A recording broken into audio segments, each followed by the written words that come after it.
All right, so good morning and welcome to the Advisory Committee meeting for the Marijuana Licensing Streamlining Package. Thank you for taking time out of your busy schedules to attend this morning's meeting. My name is Madeline Kane and I'm the Rules Coordinator for the Oregon Liquor Control Commission. A few housekeeping notes before we get started. Today's meeting is being recorded, so please be aware of whether or not your phone is muted. I will be the tech support today and muting all to keep the noise down. This means I will mute all periodically to make sure there isn't competing noise. So please don't take it personally. Committee members are asked to remain on mute until the introductions portion of this meeting. Virtual meetings are new for all of us, so please have patience while we work out the kinks. Only invited committee members will be part of today's conversation. Members were selected due to their level of interest or position within the community. If you are not invited, if you are not an invited member or proxy, please use the call-in number that was transmitted in the notice for the advisory committee meeting. With that in mind, I ask that each of you serve as goodwill ambassadors to the discussion so that you may represent your constituency professionally. Non-committee members will be able to tender comments during either the public hearing or during the comment period. Committee members, please state your first and last name when you make a comment. In the hopes of cultivating a platform for better discussion, we will not be doing a share screen during the rules discussion portion of this RAC. That being said, please be sure you have a copy of the draft rules in front of you. If you don't have a copy, please let us know and we can get you one. We will work through this virtual format together. And also today is Jesse Bonacue's birthday, so big thanks to him for being here on his birthday. Okay, let's get started. Today is Wednesday, December 16th, 2020 at approximately 9:30 a.m. A number of you may have participated in the agency's advisory committee meetings in the past, but for those of you who have not yet had the opportunity, I will begin by saying a few words about the rulemaking process and the purpose of advisory committee meetings. The purpose of an advisory committee meeting is to increase the public's involvement in the drafting and development of administrative rules. The Oregon legislature, through its enactment of the Administrative Procedures Act, ORS Chapter 183, stresses the critical importance of the public's participation in policy development. Advisory committee meetings are an excellent way to solicit input from internal and external stakeholders who are likely to be impacted by the development or amendment of agency policy and rule. Consequently, advisory committee invitees may include licensees, permittees, industry representatives, OLCC staff, members of law enforcement, local government, the public, local community organizations, small businesses, and other interested stakeholders. The purpose of having all of the members on this committee today is to hear from different parts of the industry, public health and safety partners. The Commission strives to hear from all interested parties, and our role today will be to explain the background and context of these rules and the changes that are being proposed in this package. We will provide facilitation to ensure that all committee members can provide input today. During this morning's meeting, I will seek your input on the proposed amendments to the marijuana licensing streamlining package. Under Oregon's public meeting law, this meeting is open to the public and members of the public are free to observe our discussion but may not offer comments. The agency will digitally record this advisory committee meeting and will produce and circulate a record of our discussion. However, because this meeting is intended to promote the open exchange of ideas, we will maintain an informal atmosphere and meeting minutes will record only the topics discussed and the main points made. Approximately 1 week after our meeting, we will post and distribute the meeting's audio. So we understand that there's a lot of discussion about this topic. So before we delve into the package, does anyone have any procedural questions? All right, doesn't look like it. We'll now move on to the introductions. We'll be calling on you to introduce yourself. So when you are introducing yourself, please state your first and last name and the organization you are representing. So we'll just go down the line alphabetically. All right, so please make sure that you're muted until you are asked to be introduced. The first person we have here alphabetically, sounds like, okay, let's see. So first on the list is Alex Berger. Hi everyone, my name is Alex Berger and I'm an attorney with Emerge Law Group. Hi, welcome Alex. Next we have Danica Hibschman. Hi, everyone. I'm Danica Hipsman. I'm with the law firm of Tonkin Torp. Hi, Danica. Next, we have Denise.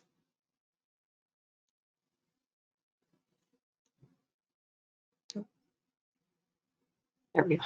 Hi, I'm Denise Byram. I'm one of the licensed technicians at OLCC. Hi, Denise. All right, next we have Amanda Metzler. Amanda Metzler, president of Farms Inc., Oregon's Cannabis Farm Bureau. All right, and Director Hanson. Good morning, everybody. Jason Hanson, Director of Licensing at OLCC. All right, Jesse Bonacue. Jesse Bonacue, co-director of the Oregon Retailers of Cannabis Association. Just as a point of fact, we actually represent every type of license and hemp, not just retailers. Great, thanks, Jesse. Jesse Sweet.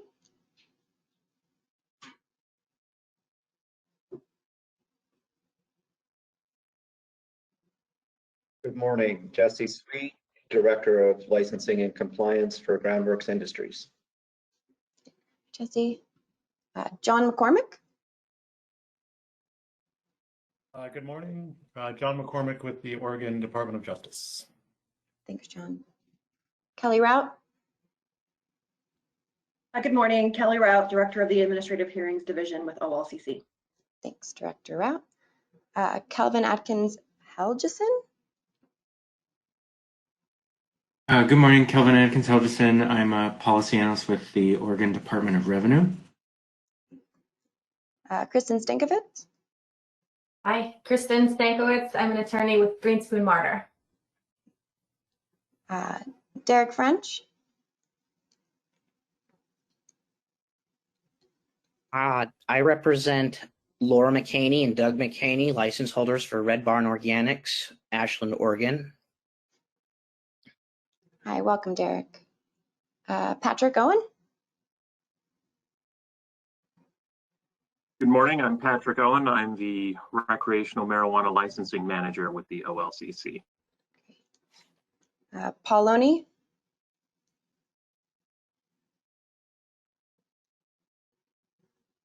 Oh, Paul, I think you're still muted. There we go. I just want to make sure you guys didn't hear me drinking coffee. Paul Loney, I'm an attorney with Loney Law Group, and happy birthday, Jesse. Sarah Morgan. I'm Sarah Morgan, and I'm the licensing technician with OLCC. Stephen Crowley. Hi, I'm Stephen Crowley. I'm a technician within the Marijuana Licensing Unit at OLCC. Morning, Stephen. And Sunny. Sunny Summers. I'm the Cannabis Policy Coordinator for the Oregon Department of Agriculture. All right, thanks so much, and thanks everyone for taking your time to be here. Director Hanson will now provide the background for this package. All right. Good morning again, and yes, happy birthday, Jesse. So everybody, I'm sure, is aware why we're here today. What we started earlier this year was an many different improvement efforts around marijuana licensing, taking a look at where we come from, where we're at today, and we instituted some temp rules in October. The goal for this permanent rule package is to solidify what will be what we believe will be helpful in permanent rule out of those temp rules, and we will likely have some additional stuff that we're currently working on, but will likely lead to a second rack. Good chance in January, but more to come on that. So really what you see today shouldn't be very new to you if you were aware of or kept up with the temp rules that we put in place in October. Again, the focus has been through those temp rules to create more alignment and efficiencies, both on the industry side as well as the agency side, matching our resources as best as possible, and setting up foundation so that we can move more quickly on the front end of licensing and do more detailed level work once people are licensed. Thank you.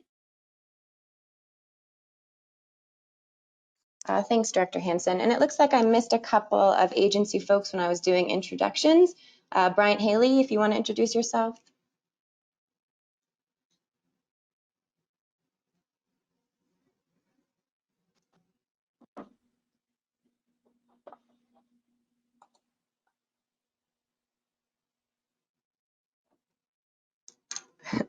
We'll come back to you, Bryant. Looks like, hey, there sorry. you go. Bryant Haley, I'm the alcohol spokesperson these days, but some of you remember me from roles. I'm here in the background. Thanks, everybody. Bryant. Happy birthday, Jesse.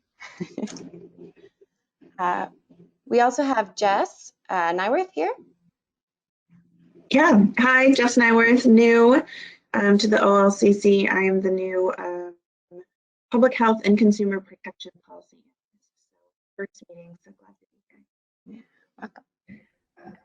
And looks like Megan Lanier, you just got on. Could you introduce yourself and include your organization?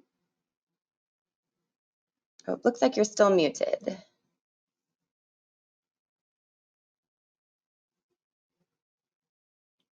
All right, can you hear me now? Yep.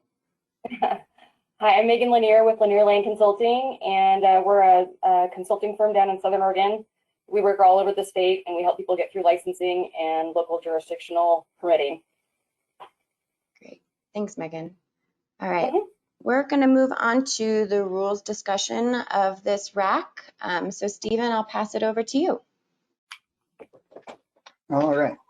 So as Jason kind of laid out, the overall goal with this package is just to streamline the marijuana licensing process and reevaluate how we approach things, what we can collect on the front end versus what we can deal with after issuing a license.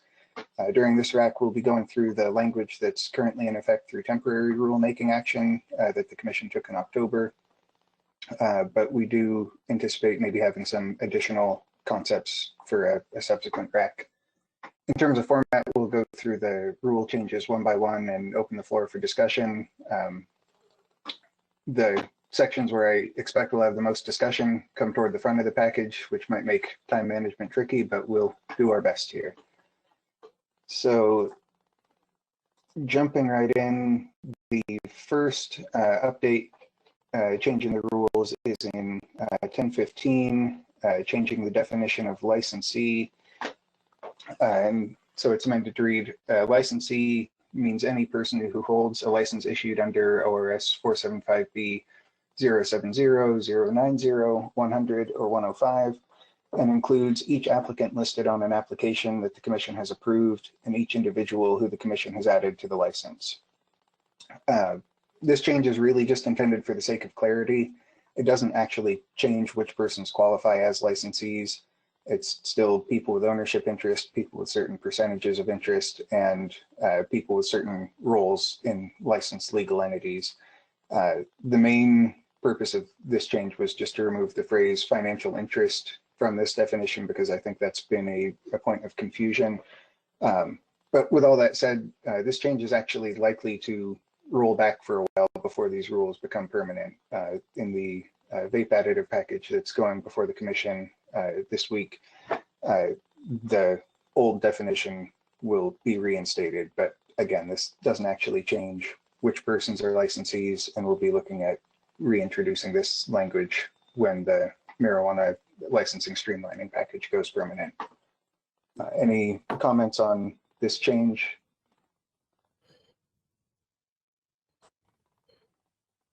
Go ahead, Alex. Yeah, my comment is under the new policies, the new OLCC policies, as demonstrated in the business structure guidance document. OLCC only needs to be notified for the addition of an applicant, not necessarily approved or added to the license. So I thought that more precise language would include entities or individuals listed in a notification per the applicable rule, which I think is 845.025.1160 sub 4. Does that make sense? Yeah, that makes sense. Thank you.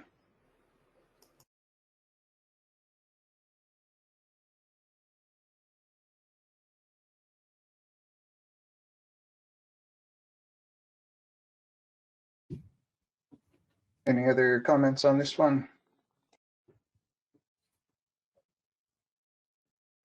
All right. And moving on, the next changes are in 1030. And these are some of the more substantial changes. Sections 3 and 4 have been struck from this rule and effectively moved down to 1045 with some modifications. So we can talk about that language and those changes when we get to 1045. And then the rest of the changes have to do with primarily what's required as part of an application versus what the commission may request. So an application must include the following: the names and other required information for all individuals and legal entities or applicants as described in OAR 845-025-1045, which is where we've moved that language about who is an applicant.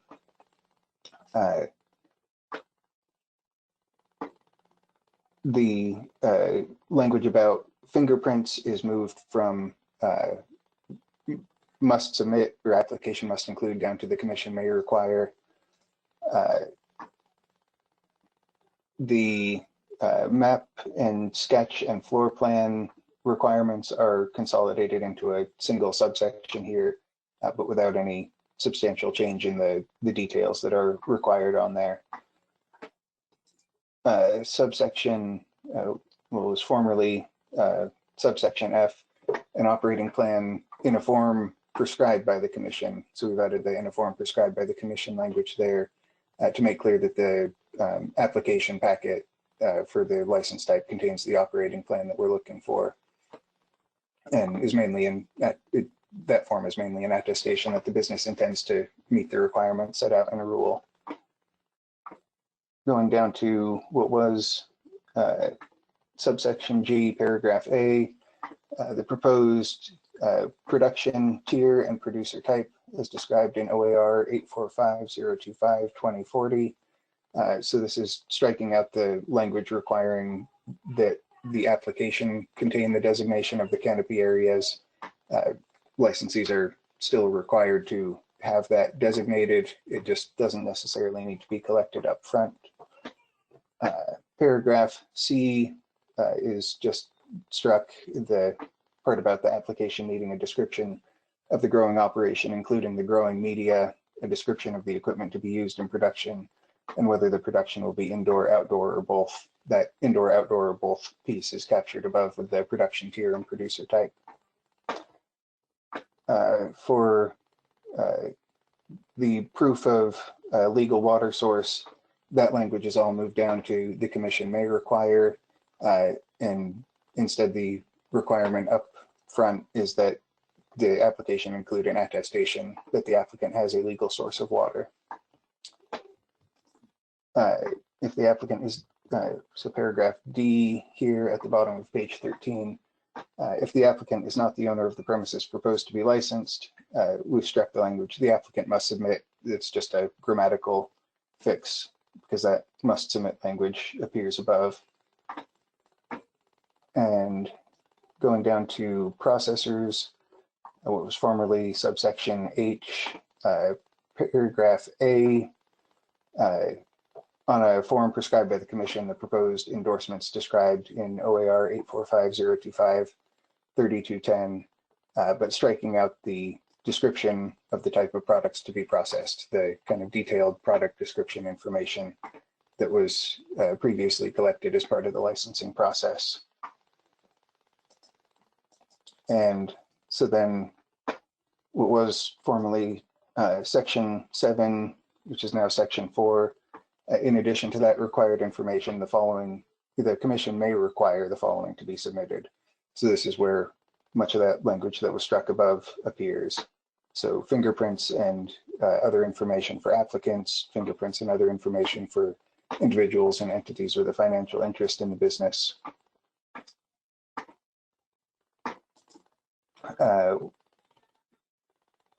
we've struck the language about who holds or controls an interest of less than 10% in the business proposed to be licensed for financial interests, partly because we increased the threshold for what makes someone an applicant from 10% to 20%, but also just for clarity, it kind of goes to that issue of all applicants have a financial interest, but not all financial interests are applicants for the license. We've added the language about proof of right to occupy the premises proposed for licensure. The producer, we may require a designation of the proposed canopy area, proof of a legal water source, and so that language is copied from above. In what was formerly section 9, so now we're at the toward the top of page 15. Struck the word mailed and replaced it with sent, and then struck the denial basis that used to be section 10 of this rule. So that's a lot of information, and just kind of opening the floor to feedback on any part of it. Amanda Metzler, Farms Inc. I just needed a little bit of clarification. So are we not requiring proof of water rights anymore, that you guys may ask for that? Because I thought when I read through it that at renewal, you just say, yes, I have my water rights still. And then at the application process, they still have to prove. But I'm just a little confused in the document, if you could speak to that. Yeah, so this would remove the requirement of that we collect proof of water rights upfront as part of the application. We have that option to request it, but it's not automatically part of the application process. Producers are still required to comply with, water regulations. They need to be using a legal source of water, but because OLCC is not really the enforcement arm of that, an attestation that there is a legal source of water available is all that we're asking for automatically at the front end. Amanda Metzler again, just for clarification, is that because you guys don't deem that there wasn't any enforcement that you could do it on anyway, which is why you're not asking for it now? Or is it a paperwork thing? I have a meeting later this afternoon with the Josephine County Cannabis Advisory Panel, and water is their #1 issue. And they've already proposed to me to ask to you guys, why are we taking away that they must prove it to now just having to say that they have it? So if you could just speak to that, I would appreciate it. Sure, yeah, and that really comes down to any producer applicant who does not have water rights. I mean, one of the other options provided there is a statement that water is supplied from a public or private water provider, along with name and contact information. And I mean, that's a very easy bar to clear. Somebody can just get a draft contract with a water hauling service. And so it didn't seem to be having any practical benefit for the license application process. If somebody doesn't have water rights, it's trivial to provide proof that they can contract with a water hauling service. Thank you for the clarification. It looks like Alex Berger and Megan Lanier had something to say about this. Yeah, Alex Berger. Go ahead. Oh, thank you. Alex Berger, Merge Law Group. Top of page 14, the removal of the requirement to submit a detailed product description. I just wanted to make sure there is that this change will also be included in a separate rule, 845-025-3210, which requires the submission of a detailed product description in order to apply for a new endorsement. If you don't have to provide at application, I don't think there's any reason that you should have to provide when applying for a new endorsement. And then also further down the rule, 3210, if a processor, sub 8, if a processor is no longer going to process the product for which a processor is endorsed, they must notify the commission in writing. Is that still necessary given that the OLCC will be unaware of the types of products or will not be requiring descriptions of the types of products produced or processed? Right. Yeah, those are good notes. We'll take a look at getting 3210 into the subsequent revisions on this package. So I guess my kind of follow up to that is what's the reasoning for taking that out altogether? I mean, doesn't the commission want to know what people are processing and what they're putting into their product? I mean, so there's still the packaging and labeling requirements when somebody is bringing a product to market. Unless they have a generic label, they're submitting that information through the labeling approval process. Oh, I see. So you just need to get it through that. Right, and I mean this change is part of one of the themes of this package is putting more of the responsibility on licensees to understand and comply with the rules. We were running into investigators having a lot of time spent in back and forth discussions about what was and wasn't allowed under a particular endorsement, and the product description forms.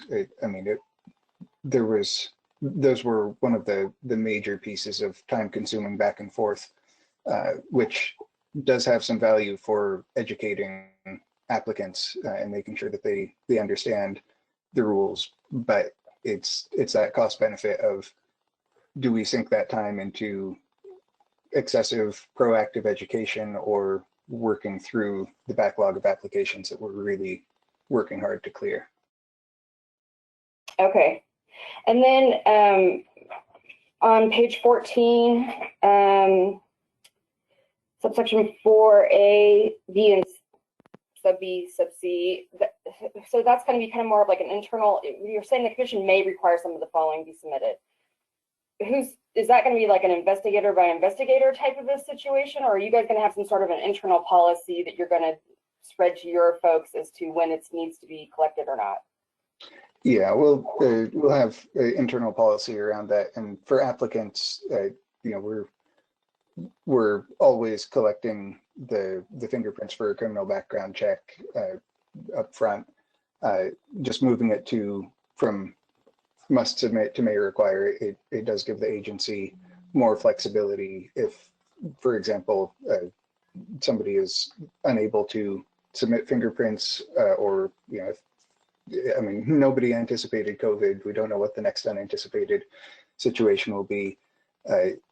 This just moves it to a place where we have more flexibility. But at the moment, we are still, requiring criminal background checks for everybody who is an applicant for the license.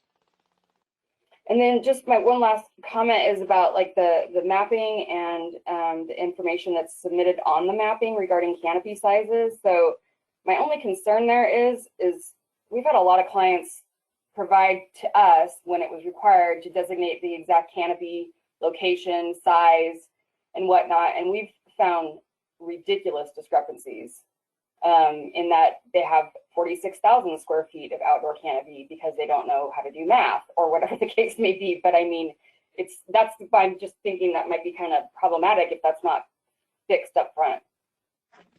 And I mean, this goes to that same issue of putting more responsibility on licensees as the industry grows and matures. I mean, it's not quite the startup industry that it was 5 years ago, and so if somebody is applying for a tier 2 outdoor license, but then they actually have 50,000 square feet of canopy, that's a compliance issue. They're not operating in compliance with their license, and it's not necessarily fair to delay the people who are further behind in line behind that applicant if we're sinking, again, many hours of back and forth discussions on how you calculate the area of a square within an applicant.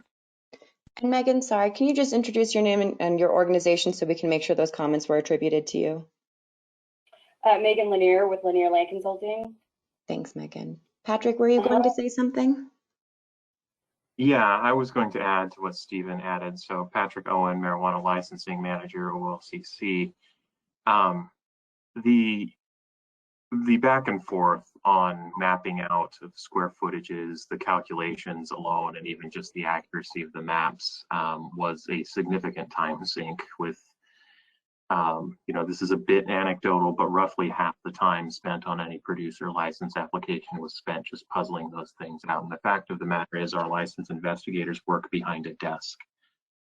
So whatever we see on the maps, whether it's Google Maps, tax maps, even surveyor maps supplied by the licensees, is only as accurate as what is provided by the licensees. So if they say, you know, I'm designating this area, and yes, in fact, on paper, that's exactly the allowed square footage, that doesn't necessarily have any bearing to what's happening physically on the ground, where, of course, we put inspectors out to check on square footage and do some measurements, the accuracy of which is never going to be 100%. For your example, when somebody's 6,000 square feet over, that should be immediately apparent, you know, after some preliminary measurements. So there's no way really to verify the actual square footage that's being designated without that physical inspection, at which point you've already got boots on the ground with an inspector. And at the point where it matters will be when the plants are in the ground, not when it's bare earth being measured, because you don't know if things will change until the plants are actually placed there. So all of that's to be said. The only point where it actually becomes something that we can address with the applicants, other than providing the guidance that we already provide in writing and some of our instructional materials, is when there may be a problem, is when there may be a compliance issue.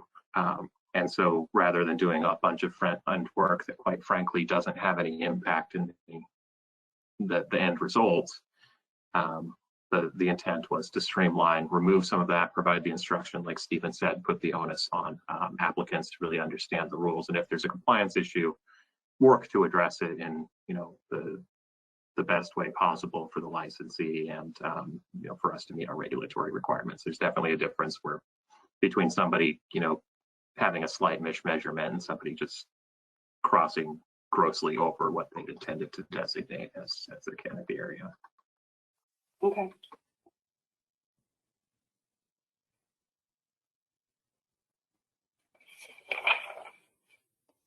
Trustee Sweet, it looked like you had something to say. Do you still have a comment on this rule section? No, it was regarding the processor endorsements, and I think it's been adequately covered. Great.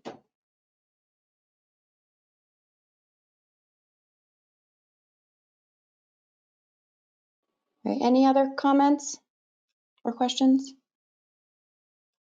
Yeah, this is Jason Hanson, Director of Licensing, OLCC. Megan, I just want to comment. I appreciate you acknowledging and recognizing, you know, where there has been inaccuracies or issues in the past with licensees or applicants, and it certainly is not lost on us with some of the things that we are removing. You know, I want to make sure that's clear with everybody. It really is a balance of resources versus that return on investment that we have with the time spent. And currently with what we have, this, you know, some of these changes, well, all of these changes were identified as, it's not that it's not important, and it's not that we wouldn't like to, you know, help out in the way that we have been previously. But I think the numbers clearly show that the way that we've been doing business isn't supportive and being as efficient and as responsive as we also need to be.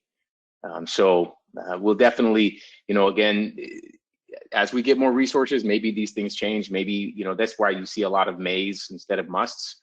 You know, we at this point, we'll see what the legislature says, but the governor has approved a pretty decent budget for us in this next biennium. If we get the positions that she's approved, absolutely, we might do some more work on the front end if we have the people to spend the time doing it.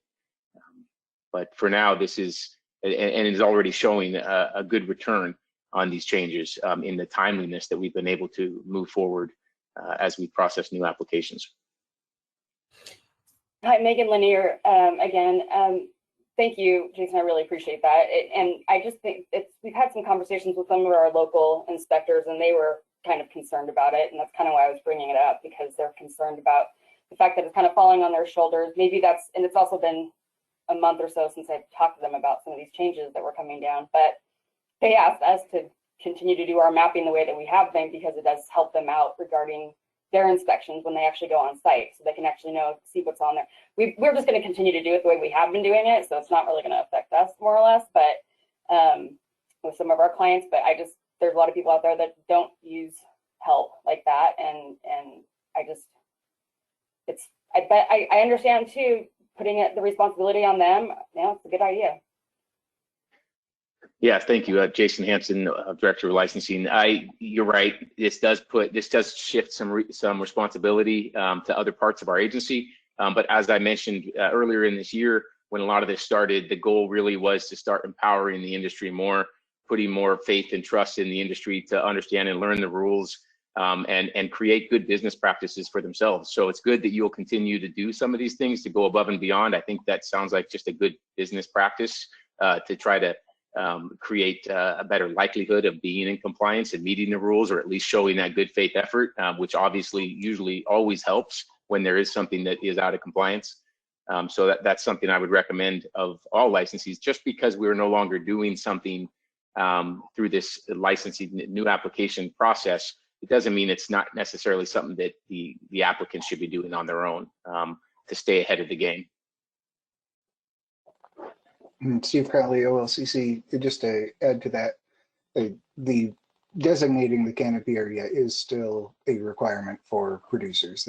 They are required to have that information on hand and available. And after they receive their license, if they want to move their canopy areas around, that still also requires approval for that change. So it really is just changing whether we collect that information on the front end, but it shouldn't affect what records the producers are keeping on hand.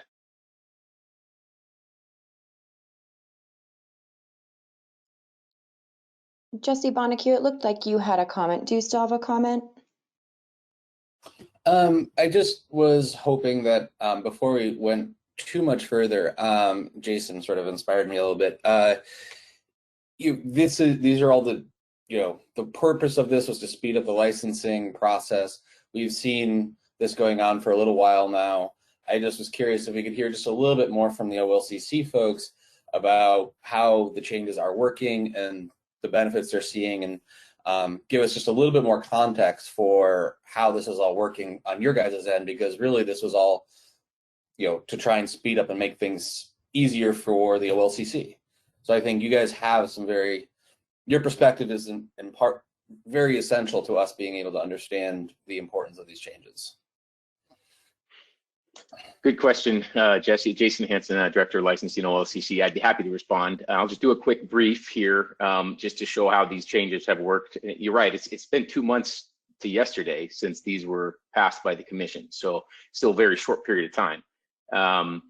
And what we're seeing, and I encourage you all to, I'll be presenting an update to the House Economic Development Committee tomorrow, which will include a short presentation on kind of how things have changed since we last presented in September. And all good things on the licensing front. And I don't want to spend too much time because I don't want to get us too off track, but I appreciate it's a good question. So they have been effective, the changes that we've implemented this year. And just to focus in on the processing time for new applications, in Q3 of 2019, we were on average for that quarter, we were at 146 days from the point of assignment until that license was issued. Again, that's 146 days from assignment to issuing the license in Q3 of 2019. And as of Q3 2020, a year later, we had reduced that time to 91 days. And so far in Q4 this year, we're down to 61 days. So our goal there is 60 days. That's what we have in rule, that licenses should be processed, be ready to be processed and completed within 60 days of once assigned. So that's the target we're shooting for. So pretty dramatic improvement there. And then as far as just, that's really the measurement and the target that we're tracking that speaks to a lot of the changes that we're talking about here. And then through the other things that we've done this year, we have been able to reach out and to connect with everybody that has a desire to be assigned at this point. So for any of you who might have a client or knows of someone who is maybe waiting to hear from us and aren't aware of that, I encourage you to have them, they can email me directly and we will follow up. But as of now, everybody that's in our backlog pre-license pause, June 15th, 2018, has had an opportunity to be assigned if they so choose.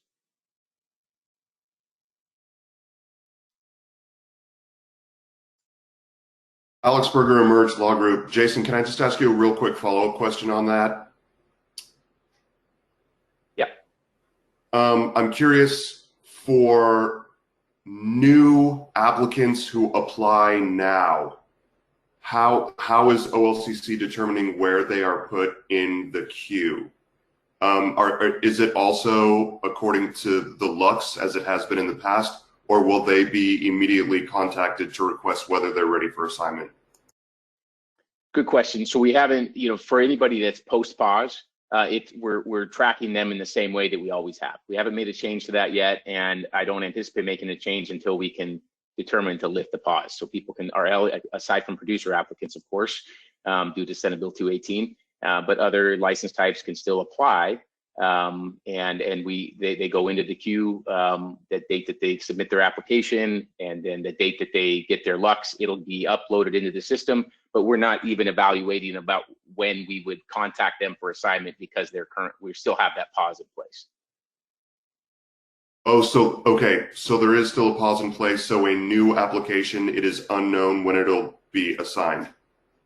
That's correct. That's correct. It is, this whole improvement effort this year, the kind of the grand slam would be to be able to lift that pause for the other license types.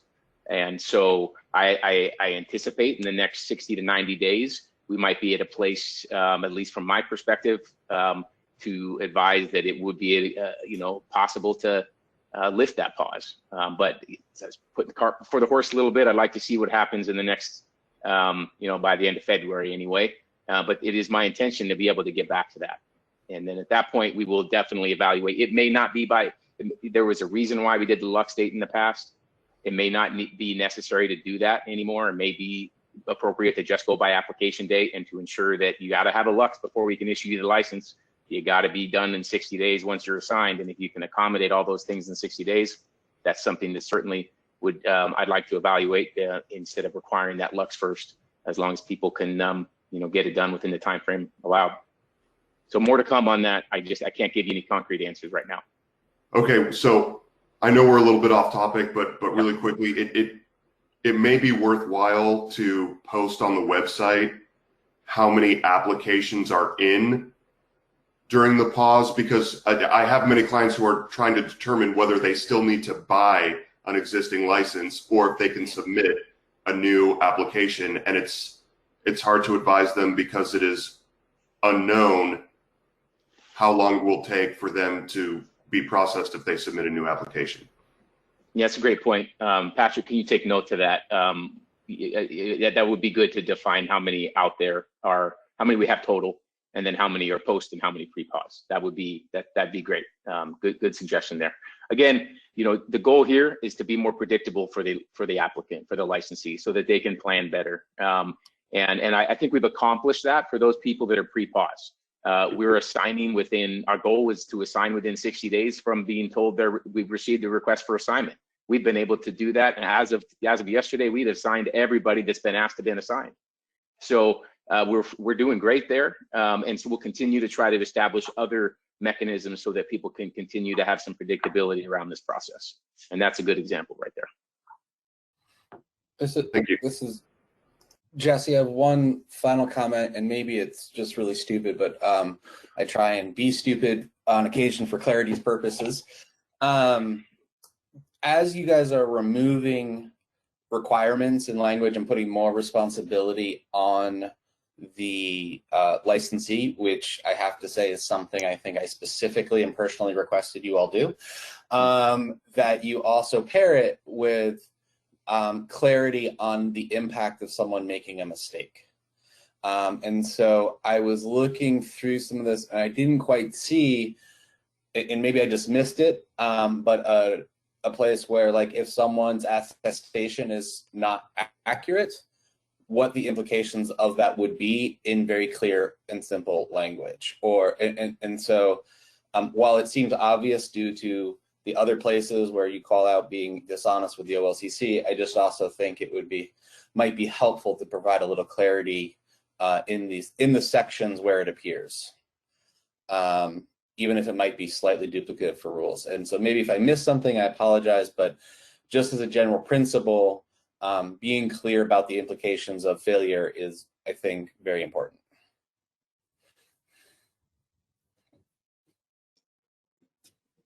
Thanks, Jesse. Danica, it looked like you had a comment. Did you have something to say about this? Well, I was just going to actually echo what Jesse was saying, that I think I think these changes are great, honestly, and I definitely am seeing a lot of the improvements that are being made and the speed at which things are speeding up. And I completely agree that putting more of the onus on the applicants to understand the rules is a good idea. I think, not necessarily even in rule, but I think if the agency could put out a little more guidance on some of these things in terms of how to stay in compliance, that would be extremely helpful. Just giving licensees a little bit more tools to make sure they understand, the rules and the agency's interpretation of them would go a long way in holding them accountable for it. Thanks, Danica. This is Jesse. Oh, sorry. Danica, could you just state your name first? Sorry, Danica, Yeah, could you sorry. just state your first name? Danica Hipsman. This is Jesse Bonacue, and just for the record, I agree completely with everything Danica just said. Megan Lanier with Lanier Lane Consulting. I also agree with everything Danica just said. It's definitely made our lives a little bit easier, and it's been nice to finally have a lot of our clients telling us that they can't believe it's finally happening. But I also concur with the guidance on the ramifications of not meeting the regulations, because I've already heard my clients say to me that, well, it's renewal is just so easy now. I don't it's they're dropping all the regulations and stuff, and so I think that the perception out there might be that the OLCC is loosening the regulations, but I don't think that that's what's actually happening. So I think it would be good to have a clarification for that. This is Patrick Owen, licensing manager, OLCC. It's beyond the scope of this discussion, but I will point out, all these changes are happening about the same time. Our compliance team is also working on the verification of compliance program, which allows a sort of fix-it ticket for certain types of violations. By having licensees demonstrate that an issue's been corrected and having the resolution be non-punitive in nature. So some of those conversations are going on, and I don't want to delve into the details because honestly, it's beyond my responsibility here as in licensing. But just to put it out there, I think all those comments are well received. More guidance is always a good idea. I put out there, I would love to have a license manual for applicants. And I think with the capacity that this is, these changes are allowing for, it's giving us a little bit more room to start working on things like that. So I appreciate all the comments. Kristen Stankiewicz with Greenspoon Mortar. I wanted to just follow up with what Patrick said. That was my question was, as we're going through this discussion, I think the rule changes are amazing. I'm super happy. Clients are super happy. I'm just curious though, once the OLCC starts to find these deficiencies in the initial applications, are they going to be eligible for the Fix-It-Ticket program? And how many of them, like how many details can they get wrong on their initial application and still not get a violation? Maybe this is out of the scope, but that's what brought me up. I can respond. Patrick Owen again. I do think that's beyond the scope of the discussion for these rules. Unfortunately, we can't really answer those or speculate on what the details of that would need to look like. Jason, I think, pointed out earlier, operating in good faith is an excellent first step and certainly something that's considered when we look at helping people correct issues.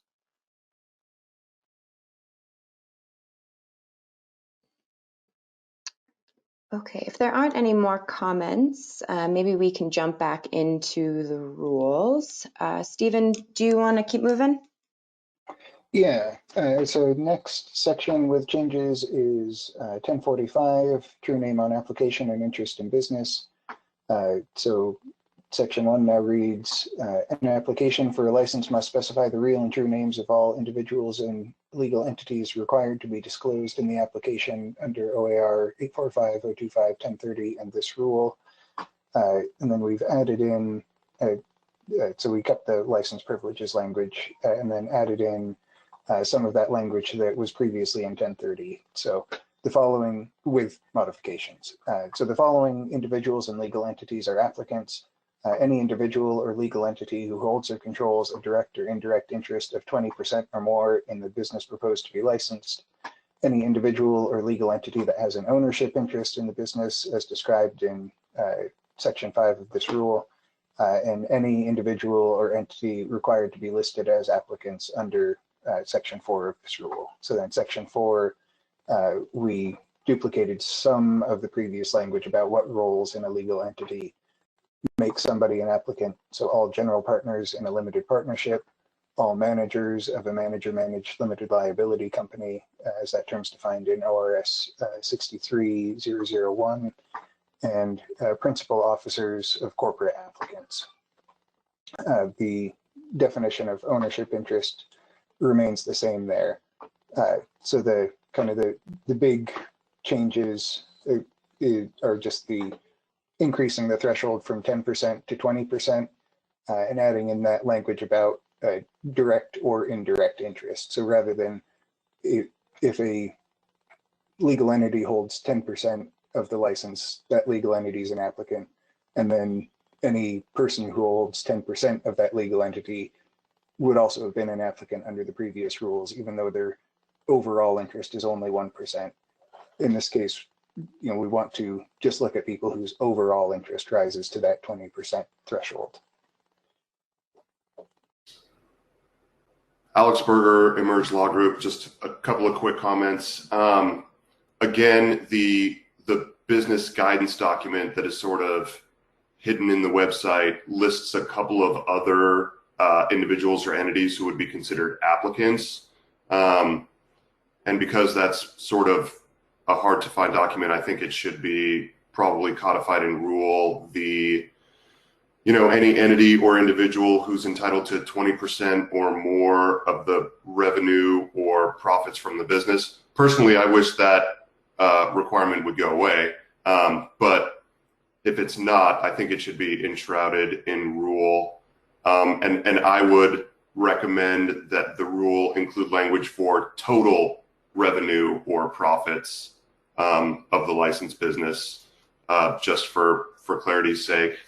And then also possibly listing, I believe, trustees of a trust that controls or owns 20% of a licensed business would also qualify as an applicant.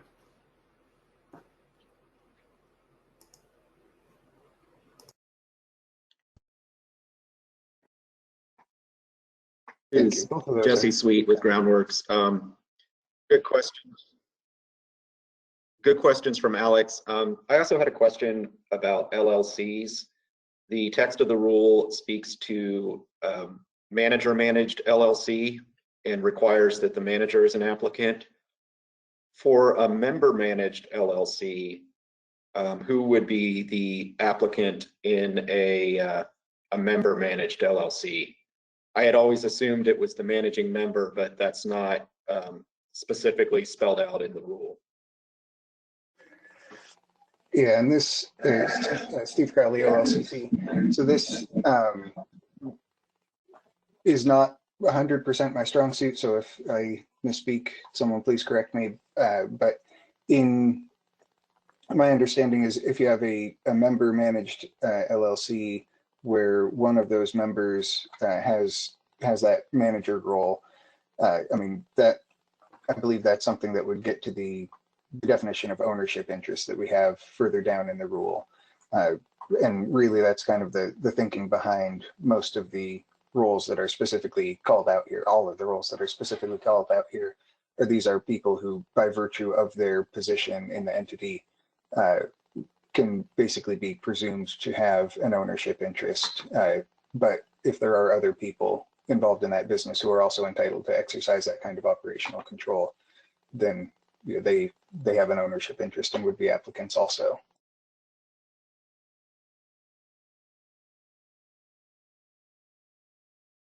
So the corporate lawyers may be able to spell this out better than I can. I think what Stephen has described has always been consistent with my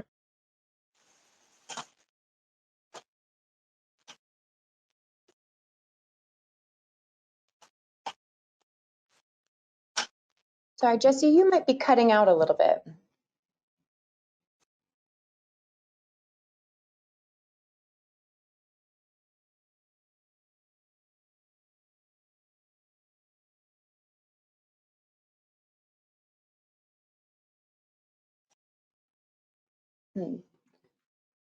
I'm not sure if anybody else is having the same problems, but Jesse, I can't hear you. Okay, sorry, technical difficulty on my end. It was really just a small point about why the rules call out member-managed LLCs, but they don't call out, or why they call out manager-managed LLCs, but not member-managed LLCs. So to me, I think you would probably want the manager of that LLC entity, whether it was a member or an independent manager. And that's really all that I've got on that.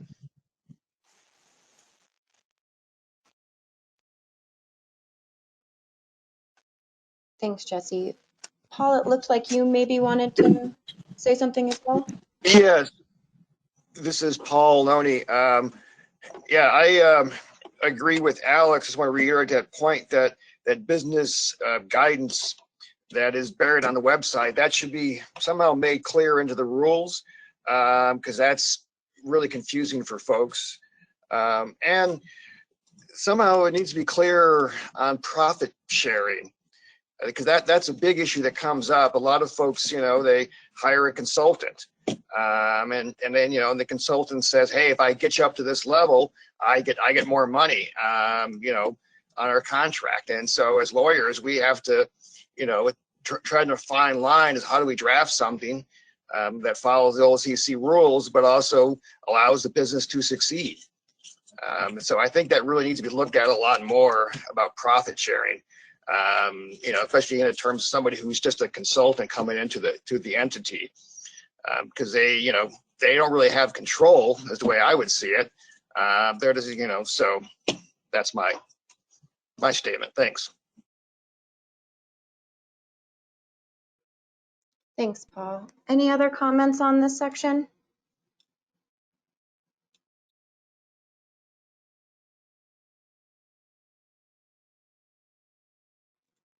Oh, go ahead, Kristen. Kristen Stankiewicz, Greenspan Martyr. I'm just curious, the biggest black hole for me is the definition of an ownership interest. And I'm wondering if you guys are planning on putting out guidance on that. I know nothing's changed in this rule, but I think that people are really kind of dying to know what is an ownership interest specifically. Yeah, Steve Crowley, OLCC. So that what is an ownership interest question has been kind of a perennial issue on our liquor licensing side. Also, we use effectively the same definition. It is something that we're currently grappling with. I don't know if we'll be able to get any more clarity either into rule or communication out to the industry. I mean, I can speak to the broad strokes intent of it is people who are actually operating the business, exercising control over the business, binding the business to contracts, those sorts of things. But yeah, it's been a question for some time, and it is something that we're grappling with.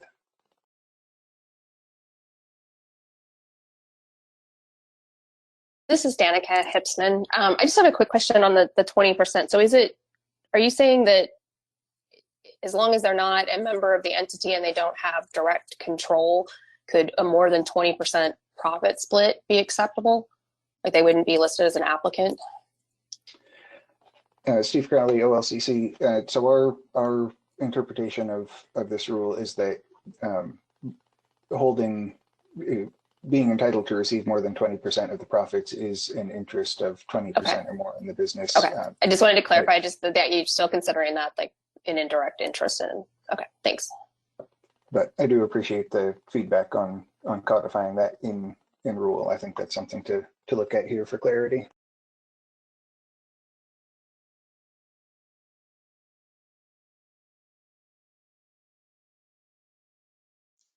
Any other comments? All right, Stephen, you want to move to the next rule? Yeah, next change is in 1080, section 4. It now reads, the commission may require a licensee or individual with a financial interest to undergo a criminal background check in accordance with this rule once per license year. Previously, it was at the time of application renewal. This just gives the agency more flexibility where we don't need to hold off on processing a renewal application while waiting on this. So it's still a once per year thing, just it gives more flexibility and allows us to process renewal applications more efficiently. Any comments on that change?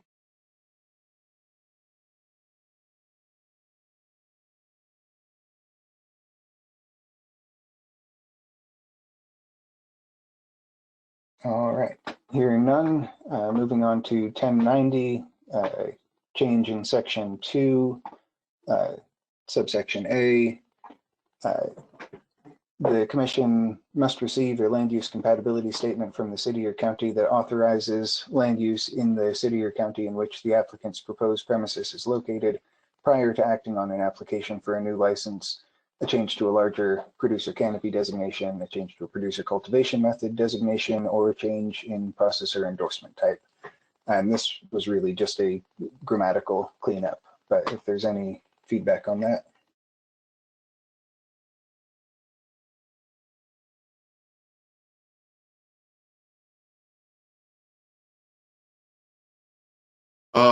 This is Alex Berger with the Merge Law Group. My only comment would be you may want to include language stating as applicable, only because many times you can obtain a land use compatibility statement that does not specify a canopy tier size designation. And so clearly, if it simply says outdoor production, then the implication is that any lawful cannabis or canopy size would be allowed, and therefore it would be unnecessary to go back to the county for a new lux. Thank you.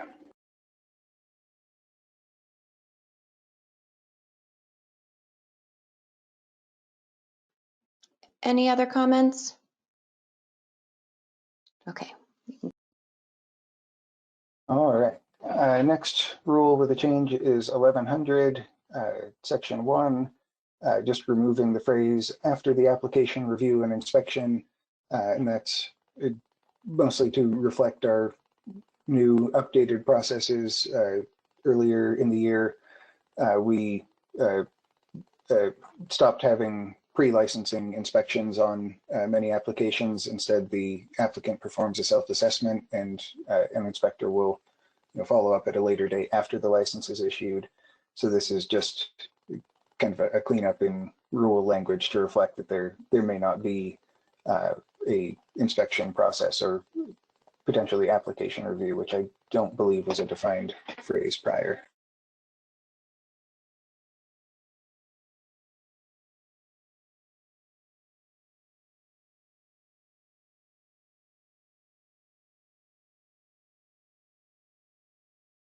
All right, and hearing no comments on that one, the next rule is 1132, section 3 is amended to read, until January 2nd, 2022, an applicant that submitted an application for a production license under ORS 475B070 on or before June 15th, 2018, may not change the location of the proposed license premises for which the application was submitted. This is removing the language that prohibits other license types from changing their proposed premises location. So the reason that we've kept it in here for producers and with this January 2nd, 2022 date is just to reflect the statutory requirement put in place by Senate Bill 218. But for all the other license types that aren't restricted by statute, we are allowing changes to the proposed premises location on those vending applications.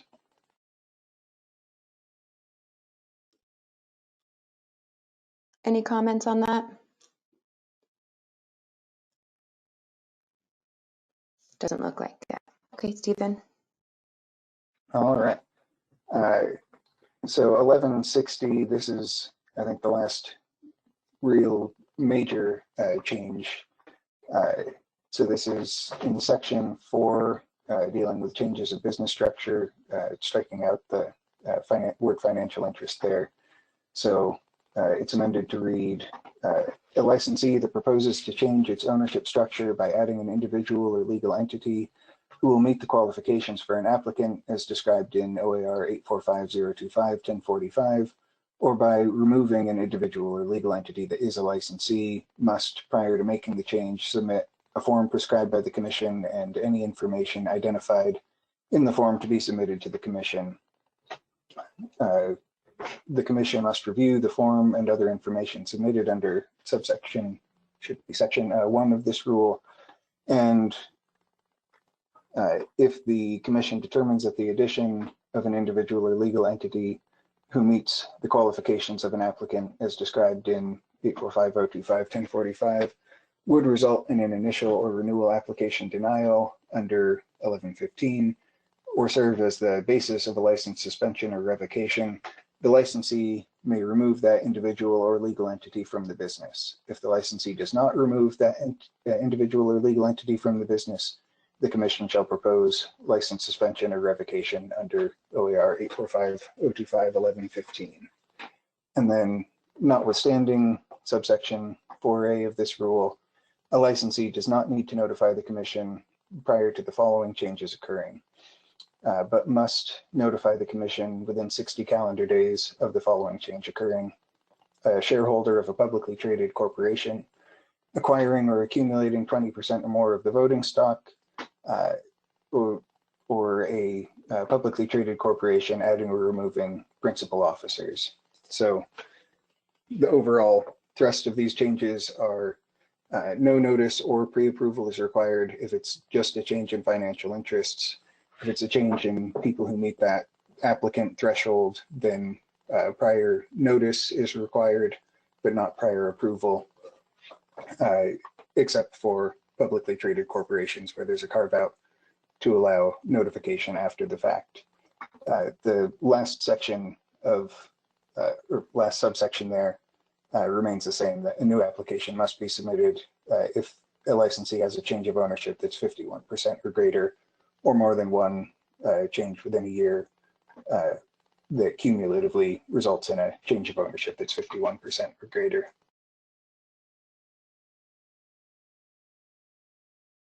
Any feedback on this? Alex Berger, Emerge Law Group. Surprise, surprise. I have a couple of just pretty minor semantic recommendations. On page 20, sub 4A, you may want to say a licensee that changes its ownership structure, because that's only a notification event at this point. It's not really a proposal. And then in sub C, you may want to state that the licensee must remove that individual or legal entity from the business. And then additionally, this wasn't a change that was made, but for consistency's sake, under sub 2 of the same rule, 1160,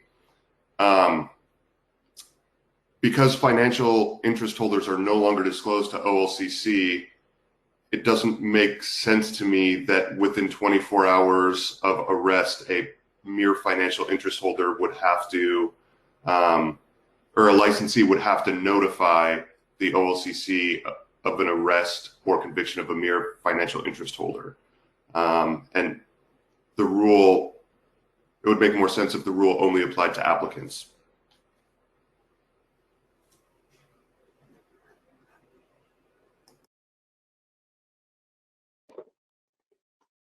Thank you for those comments. Yeah, I imagine we can take a look at section 2 there. I think that may be a bigger discussion. So if we do look at that change, that may be something that we would look at in the next track.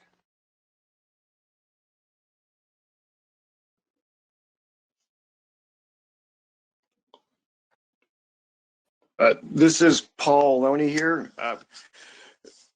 There's a interesting on labs. You know, that's the one license where no other license holder can have an interest in a lab, and so I want to make sure that if don't have to notify the OLCC ahead of time, that's taken into consideration.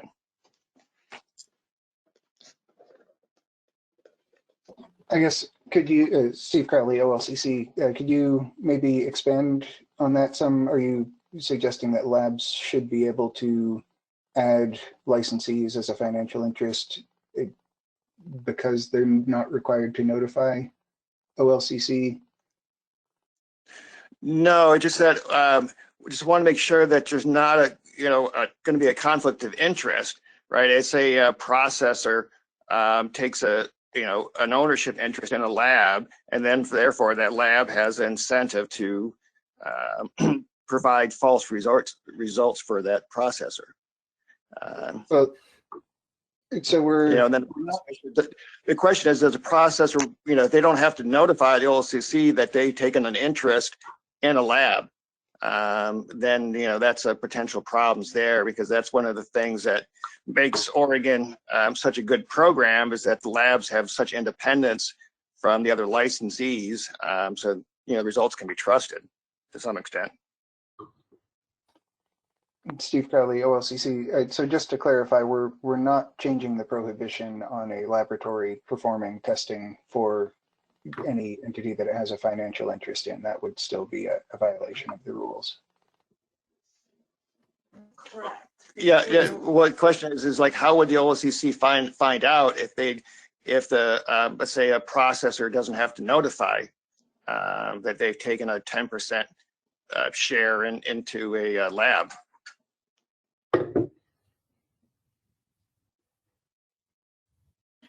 This is Patrick Owen, OLCC Marijuana Licensing Manager. I should probably do that in the same order every time.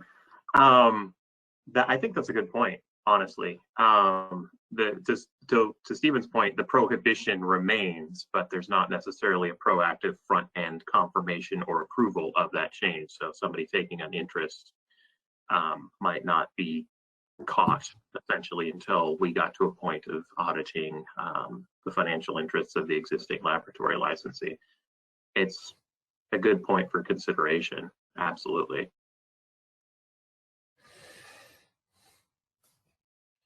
This is Jesse. I have a question about C on page 20, final bullet, final point.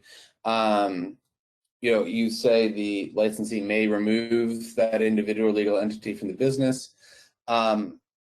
Is there, like, what evidence or proof do you need that this person is being removed, and what is the initiation process for that? Like, is it an immediate thing? I mean, there could be legal complications with that, so I'm just curious if, and I'm not a lawyer, so I don't know all these things, but that the timing of the removal just makes me curious about what that looks like for you guys, or what your expectations are. Does that make sense? Yeah, Steve Crowley, OLCC. So, I mean, we don't have anything clearly written into rule in terms of timing. I know that many businesses currently have provisions in these kinds of contracts for unwinding if it needs to be unwound. So I'd hope that'd be kind of standard industry practice. But I mean, that is why there's the mechanism in here that if the person is not removed, then we can propose a license suspension or revocation, so that there are hearings rights on that. It's not just our determination equals that person is out of the business. If they don't agree with our decision, they're entitled to their rights.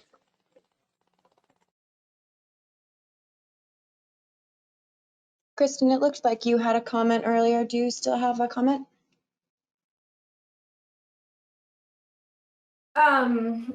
So seeing as the rule changes above were that the OLCC may take fingerprints at the initial application for applicants, but doesn't say must. It seems like there should be a mirroring provision like this one for the changes for 4C for initial applications in the event that the OLCC doesn't take initial fingerprinting and somebody is found to be not eligible, they should be able to remove them also from the initial application.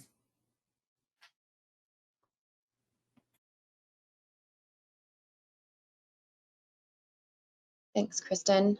Any other comments?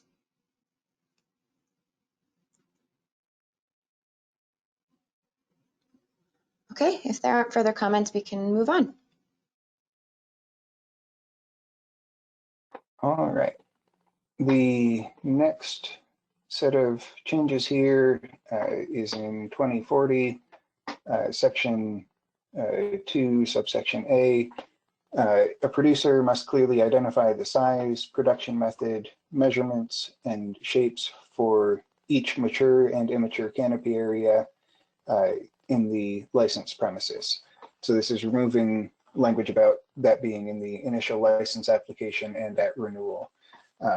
And again, this just kind of goes to the paperwork burden of if we're collecting that at initial application or every year at renewal, then our investigators have an obligation to review that information. There's all of the back and forth about how to accurately calculate the area.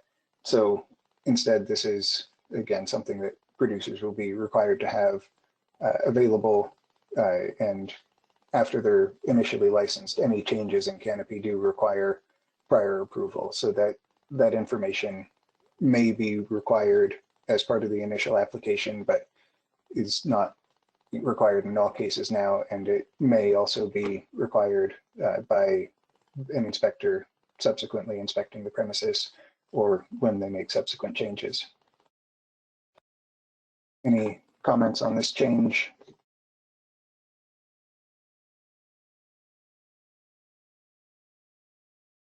Kristen Stankiewicz, Green Spoon Mortar. I'm just curious how those changes are going to work. If you don't have to designate the canopy location and size on your initial application, but you do you have to notify the OLCC about the change. How are you expecting folks to kind of designate that? And one, how are you going to know if there's a change at all? And two, how are you expecting folks to designate that on the submission of their change? Steve Crowley, OLCC. So, I mean, yes, if we don't get that initial designation, then we might not know that there is a change. I think what we anticipate here is in sort of the work after we issue a license, that an inspector may go out there and obtain that information so that we do have that on file. It really is just a matter of removing it from something that must be collected as part of the initial application and annually at renewal, because that's a significantly higher burden on staff time to review.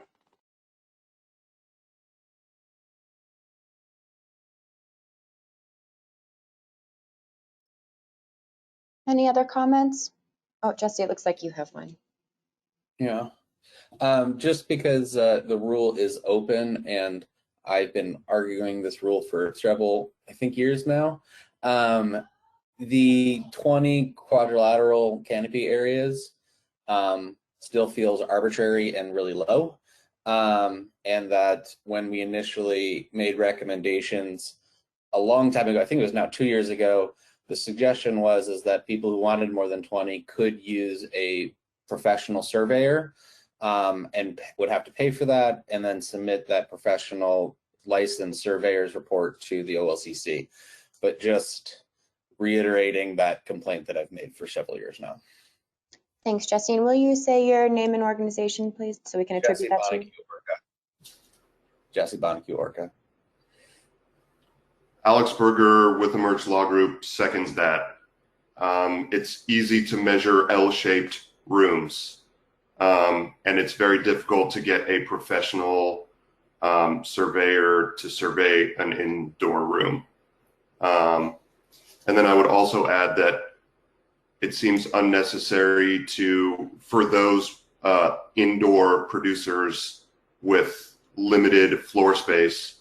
It seems inequitable to require that if they're using a stacking mechanism to grow, that each stack is considered one of the 20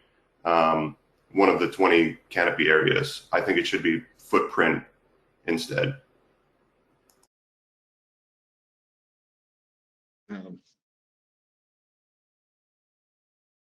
Tweet from Groundworks. I'd like to jump in on this subject as well.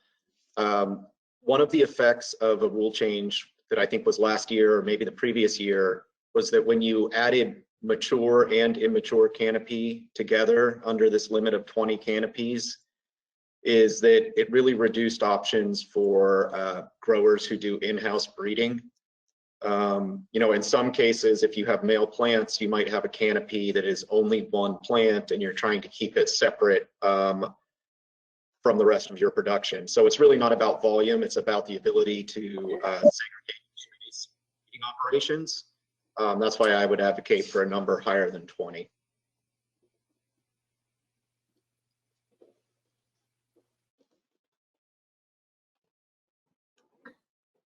Patrick Owen, OLCC. Jesse Sweet, can I ask, you know, if you have specific suggestions on that other than just higher than 20?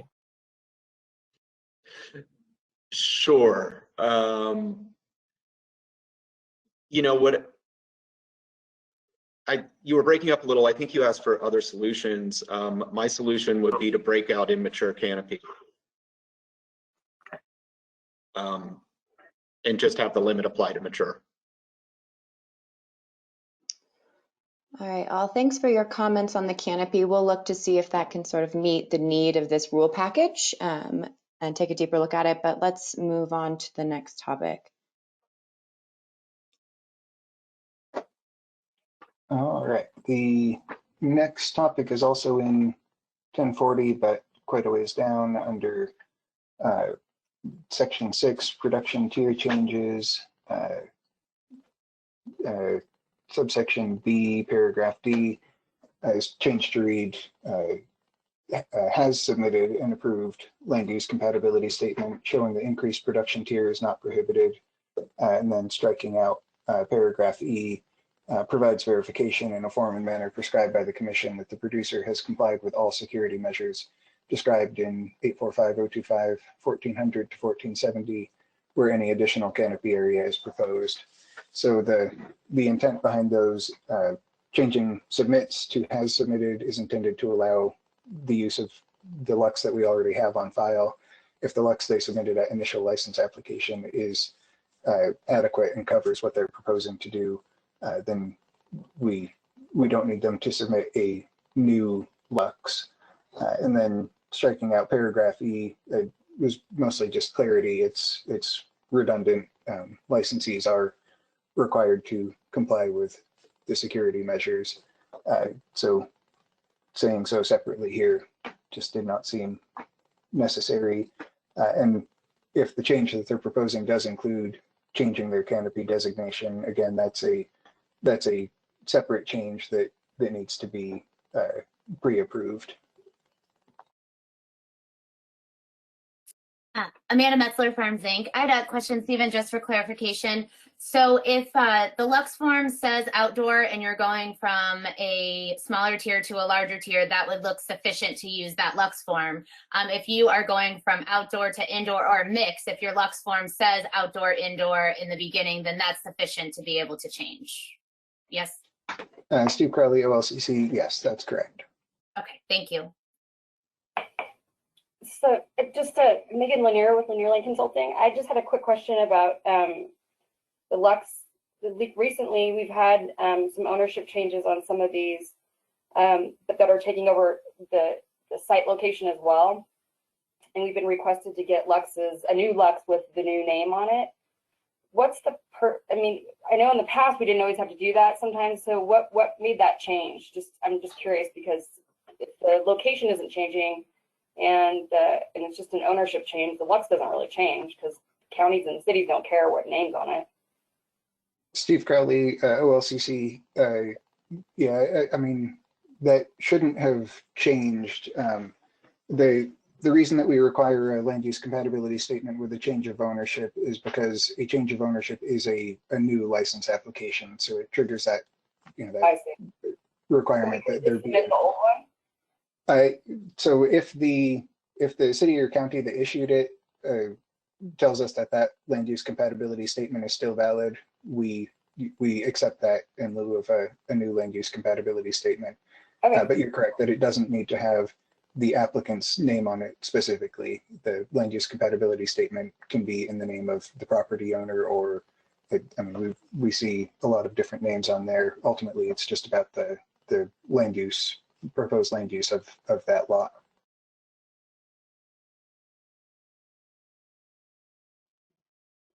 Any other comments on this? Okay, we can move on then. All right, next changes are in 2045 propagation endorsement. So section 2 is amended to read a producer applying for an endorsement under this rule must attest that additional immature marijuana plant canopy is required for the production of immature plants for sale to other licensees.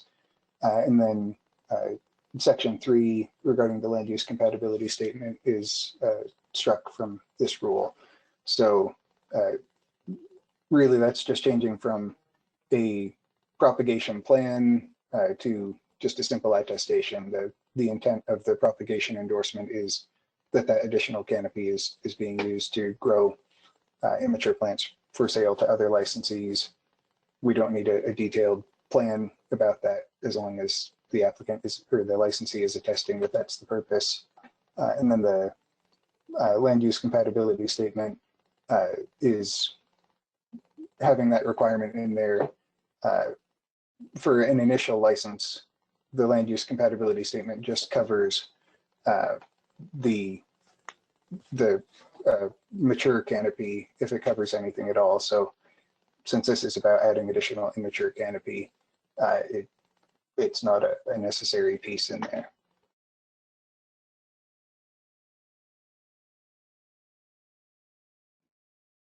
Any comments on this one?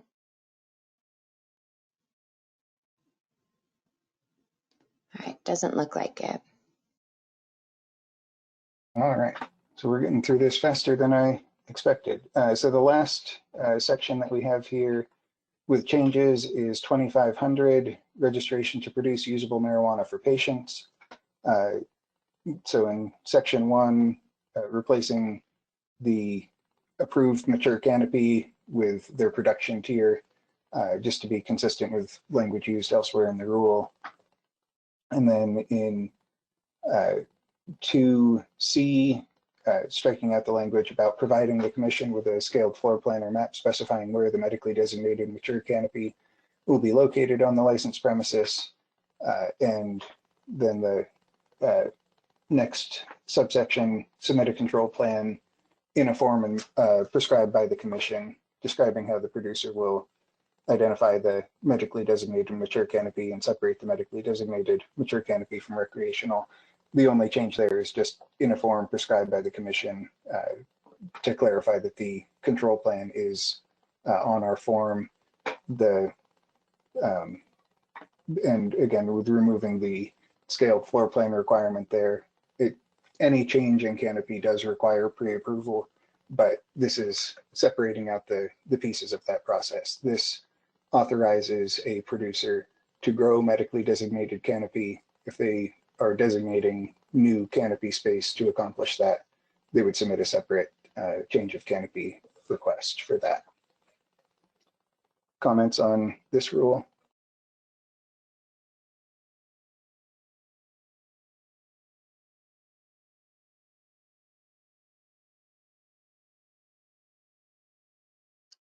So it doesn't look like there are any comments on this, but before we move on, I think there are a few people that we haven't heard from. So if any of you have any sort of general comments, or for our partner agencies, if you have any feedback for us, if you want to take this moment and give it to us if you have it, that would be great. This is Kelvin. Oh, sorry. I was going to say, this is Kelvin Anderson with the Oregon Department of Revenue. I appreciate the opportunity to have been on this meeting. I think most of these changes are designed to streamline your license process, which obviously doesn't directly impact the Department of Revenue, but we greatly appreciate the invitation here and definitely are happy to partner with you guys going forward. Thanks, Kelvin, and thanks for taking the time to be here today. Danica, it looks like you might have a comment.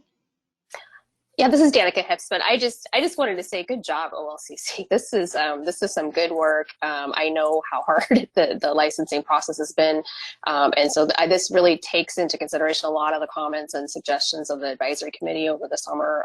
And so I just wanted to say thank you. I think this is a great piece of work, and I'm excited to see it made permanent.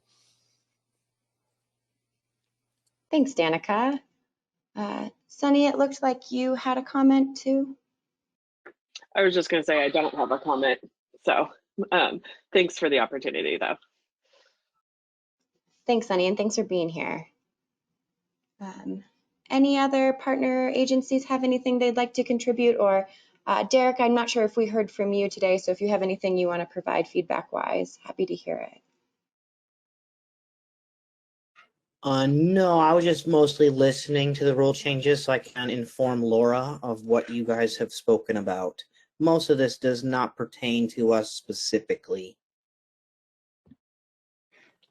Steve Crowley, OLCC, if I could ask a follow-up, Derek. I know you guys have been through the licensing process several, or at least a handful of times recently. Has that been a smoother process now that we have the revised rules in place? I can't say it has. It still takes months to get through simple things such as camera placements and canopy sizes and designated quadrants and lux renewals or whatever. We had to do 2 different luxes this last renewal. It has not streamlined from my perspective. Just to go off of that, Derek, I wonder if you do have any quick suggestions or if there's anything that you would like to see done. Would love your feedback. Not at this moment. I have to review what I've been understanding and go back through this one more time. Okay, thanks. If you think of anything, please let us know. Megan, it looks like you might have a comment. Yeah, Megan Lanier with Lanier Land Consulting. I think we have seen a difference in to answer your question, Stephen, certainly in the renewals, but just in the application processes themselves. A lot of times the delays that we experience even before some of these changes is usually on the applicant because they just can't get their stuff together or they're not getting back to us quick enough. But on the OLCC side of things, I agree with Danica. I think that you guys are doing a great job and it's nice to get some of these out the door. One question I did kind of have is when we're doing these reassignments, when people aren't ready right now in the current state when they're asking to be assigned, and we're saying January 1, how close is the OLCC sticking to those timelines? Jason Hanson, Director of Licensing OLCC. When we're sending you the documentation to say, hey, let us know if you're ready, complete this form, submit your request for assignment. When you're not ready and you say, give me 30 days, 90 days, say you give us that January 1 timeframe, we're following back up usually the day that you let us know you think you'll be ready, with the same information, asking you to do the same thing again. And so if at that point, say you're ready, as you said you would be, you resubmit the form, submit that request for assignment form. That's where our goal this year has been to be able to assign you within 60 days of that point. So you'll have some type of timeline, but in fact, based on what we've done this year and what we've seen, like, we're assigning almost immediately. As of yesterday, like I mentioned, there is no one outstanding waiting to be assigned that has notified us that they were ready. So that ebbs and flows, as you can imagine. If we get a lot at once, certainly we can't get them all assigned right away. We do try to stagger those assignments to our staff. And so, in some cases, we've sent out that form in a day to 200 applicants. And, we might get a lot of responses all in one day. But at this point, we're assigning pretty quickly. Okay.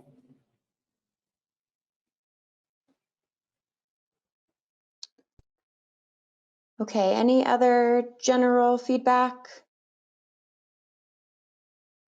I just look forward to streamlining next license application then, because this last one took near a year to get to us. And then our indoor just came in recently, and we're in the process of a renewal on that. And they made us do a new Lux. Sorry, I have a bird. My apologies. No problem. And Derek, can you say your name and organization so we have it? Yes, I'm Derek French, Operations Manager, Happy Goat Orchards, standing in for Laura McCaney, license holder for Red Barn Organics. Thanks, Derek. Okay, if there aren't any other comments, we'll move on to the next subject. Stephen, if you could talk about the next grouping of possible concepts that we'll be discussing if we host a second RAC. Yeah, so we are thinking about a second RAC to cover additional concepts or revisions. There were a couple of good notes in this RAC that will help inform that also.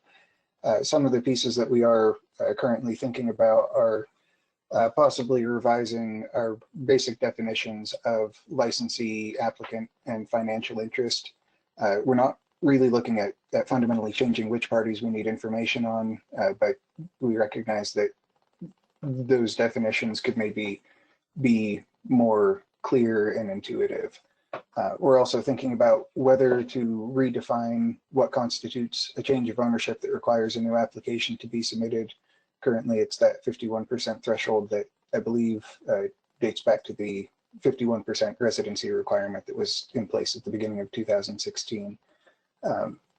We're looking at whether we could potentially allow a once per year change of producer type, so from indoor to outdoor or mixed, similar to what we currently allow for tier size changes, and also just whether there's any general cleanup to be done within our denial criteria. Thanks, Stephen. And we'll put a list together of those concepts and send them all out to all of you so you have some time to look at them and consider them before the next RAC. I think it's our intention to schedule that Rules Advisory Committee for later in January, but we'll get out the exact dates to all of you as well.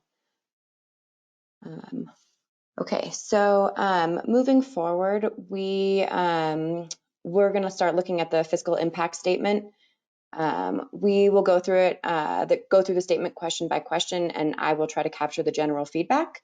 For those of you who are wishing to provide additional feedback, please take the form that I sent to all of you and fill it out with your organizations, and you can send it back to us. We're hoping to get them within the week. So when you are once you have completed them, please send them to olcc.rulemaking@oregon.gov. Are there any questions before we move forward?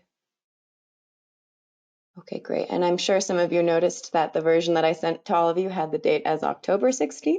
Apparently time doesn't matter in COVID anymore to me, but it's actually December 16th. So we'll get going. So the first question is, we're just going to go by the numbered questions instead of the yes or no questions, because we'll sort of be able to figure that out based on your responses. But what, if any, alternative compliance reporting requirements or timetables should the agency apply to small businesses? Does anyone have some general feedback for that?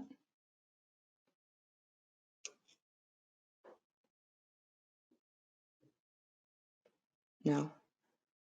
Okay.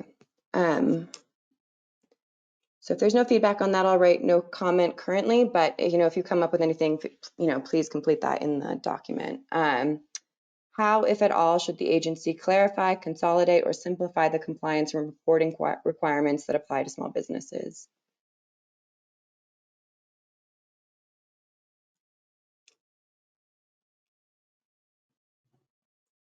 Okay. Doesn't look like there's feedback on that one either. Let's see, next question is, what, if any, objective standards would reduce the economic impact of the proposed rules on small businesses? And Jesse Montague, I'm not sure if you've had any feedback from any of the groups that you've worked with regarding any of this, but if you had, would love to hear it here.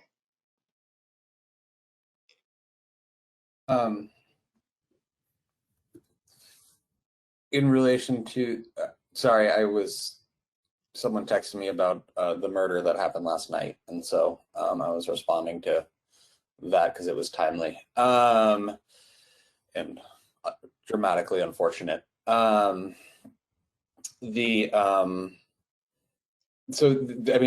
far what I can say is, as far as the impact goes for the rule changes presented, especially for small businesses, any reduction in the time to process applications and change requests is hugely beneficial to them. And what I have heard is folks calling me up and saying, it's finally happening. After 2 years, I'm finally getting my license, thank God. And then freaking out about now what? But that is the right thing to be freaking out about, not freaking out about when they're going to actually get an inspector or a call. So I would say, in general, speed and responsiveness by the OLCC is incredibly helpful, as well as clarity, and especially to small businesses. Okay. Jesse Sweet, it looks like you have some feedback as well. Yeah, thank you, Jesse Sweet, for the record. My question is, for the purpose of this statement, how are you defining a small business? I think in statute it's any business less than 50 people, but let me get back to you on that. Okay. So I'll just note that. Oh, Jesse, I'm sorry. I think you're cutting out again. Depending on whether you calculate on a per license basis or a per company basis. Yeah, my connection is really bad. My comment is that virtually 100% of the industry qualifies under that standard. So I think the vast majority of us are small businesses.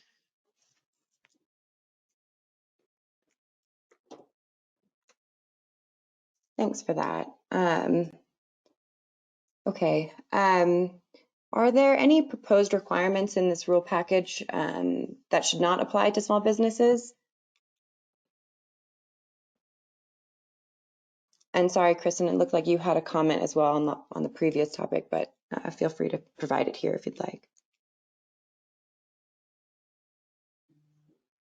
Kristen Stankiewicz, Green Spoon Martyr. I was just going to reiterate that Patrick's idea of creating a licensing handbook would be extremely beneficial to small businesses, because if you only have 1 or 2 licenses and you're trying to do licensing on your own, you have no idea. Like, there's a lot of nuance that isn't actually written down. So I think that would be extremely helpful and more guidance.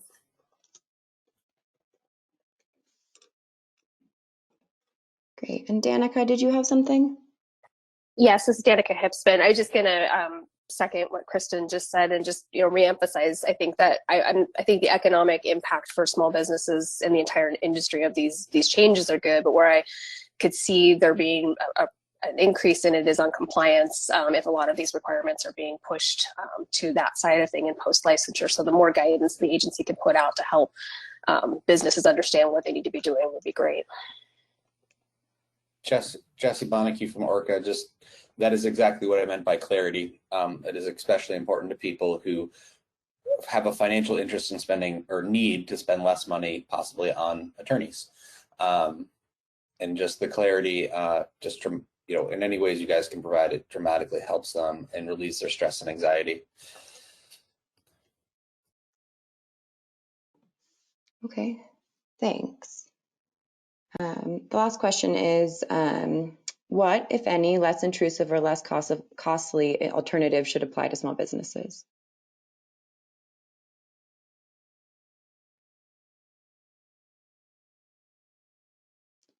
Doesn't look like there's any feedback on this, but generally what I'm hearing for this is that making the process faster helps licensees. It makes it less expensive for them, so there could be a positive impact from this. But that more guidance should be applied, because if it's coming down later in line on the compliance side and they haven't had the clarity or the guidance, then that could be the impact. Is there any other sort of general fiscal responses that you have here? This is Jesse. Expanding on your comment also, they have a less ability to challenge any charges that they receive. Again, having clarity up front dramatically helps. Great, thanks, Jesse. Anything else that we should consider? All right. Well, thank you for your feedback there. And yeah, again, if you have additional feedback that you want to send it to us at olcc.rulemaking@oregon.gov. If there aren't any more comments relating to the fiscal impact, we'll go ahead and wrap up the meeting unless there's anything anybody else needs to bring up. This is Alex Berger, Emerge Law Group. I'm just curious about timelines moving forward in terms of how long the public comment period will be, and then when a final draft will go before the commission. Sure, thanks for bringing that up. So moving forward, we are looking at setting a secondary rack, which may push some of the process back just by a little bit, but these are temporary rules. So they do expire in April, so the whole process should be wrapped up before then. It will likely have everything posted to the bulletin and open the public comment section in February or March, but everything will need to be completed and submitted for approval by our commissioners as of April. Does that help clarify? Yeah, so if I understand correctly, there's going to be a second rack on the rules that we've already covered, and then some additional rules, and then they will be made permanent in April? So moving forward, the secondary rack is for the additional concepts that Stephen brought up just a few minutes ago. We will also be sending out those concepts for further review.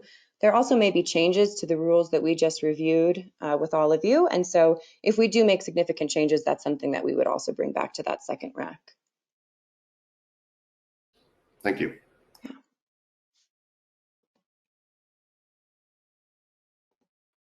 Any other questions? All right, then we'll go ahead and wrap up. So on behalf of the OLCC, I want to thank all of our panelists today providing their expertise on these issues. A notice of public hearing will be issued in the coming weeks, which will allow for interested parties to provide testimony or submit written comments. So for more information, please visit our website or email us at olcc.rulemaking@oregon.gov. And yeah, thanks again, everyone, for being here. And I hope you have a nice rest of your week. Thank you. Thank you.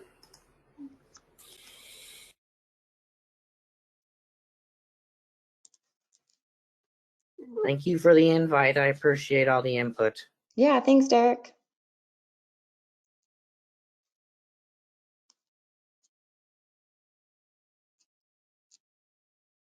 Thanks, Marilyn. Yeah, thanks, Jesse.